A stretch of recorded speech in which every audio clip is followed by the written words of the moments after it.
Bro நாட்டுக்கோழியில் biryani செஞ்சு சாப்பிடுங்க bro. சாப்பிட்ருவோம்.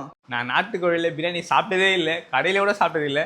சரி, ஃபஸ்ட் டைமாக நாட்டுக்கோழி பிரியாணி செஞ்சு சாப்பிடுவோம். எனக்கு செய்யவும் தெரியாது அவ்வளோ நாட்டுக்கோழி பிரியாணி. சரி, நீங்கள் சொன்னாலும் செஞ்சு சாப்பிடுவோம். வாங்க போகலாம். சரி, நானும் டாஸ்க்காக முடியலான்னு சொல்லிட்டு ஃபஸ்ட்டு கடைக்கு போயிட்டு நாட்டுக்கோழி தான் வாங்கினேன். இந்த லெக் பீஸ்லாம் செம்ம பெருசாக இருக்குங்க. நம்ம வாங்குற கோழியில் சின்னதாக தான் இருக்கும். இது செம்ம நீட்டாக இருக்கு. வழக்கம் போல அரிசி பட்டை லவங்க புதினா கட்டெல்லாம் வாங்கிட்டு ஸ்ட்ரைட்டாக வீட்டுக்கு வந்துட்டேன். புதுசாக ஒரு கத்தி வாங்கினேன், செம்ம ஷார்ப்பாக இருக்கு. அதெல்லாம் வெங்காயம் தக்காளி எல்லாம் கட் பண்ணேன். அப்புறம் எண்ணெய் நெய் பட்டை லவங்க ஏலக்காய்லாம் போட்டுட்டு நானும் ஆனியனை போட்டுட்டேன். அப்புறம் பச்சை மிளகாய் இஞ்சி பூண்டு பேஸ்ட் தக்காளி புதினா கொத்தமல்லி எல்லாம் போட்டு மசாலாவும் போட்டுட்டேன். சிக்கனையும் போட்டுட்டு தயிரையும் போட்டு நல்லா மிக்ஸ் பண்ணிட்டு கொஞ்ச நேரம் எண்ணெய் வரைக்கும் கொதிக்க விட்டுட்டேன். அப்புறம் தண்ணியை ஊற்றி கொஞ்ச நேரம் கொதிக்க விட்டுட்டு அரிசியும் போட்டுட்டேன். கொஞ்ச நேரத்திலே சும்மா பிரியாணி வேற லெவல்ல ரெடி ஆயிடுச்சு. நானும் பிளேட்ல எடுத்து போட்டு பார்த்தேன். சும்மா பார்க்கிறதுக்கே வேற லெவல்ல இருந்தது. நானும் எடுத்து சாப்பிட்டேன். சும்மா டேஸ்ட் அல்டிமேட்டா இருந்தது. இதோ டாஸ்க் முடியுது. இந்த வீடியோ ரொம்ப கஷ்டப்பட்டு இருக்கேன். ஒரு லைக் மட்டும் பண்ணுங்க. நெக்ஸ்ட் டைம் நம்மள கமெண்ட் பண்ணுங்க. அதே பார்ப்போம். பை.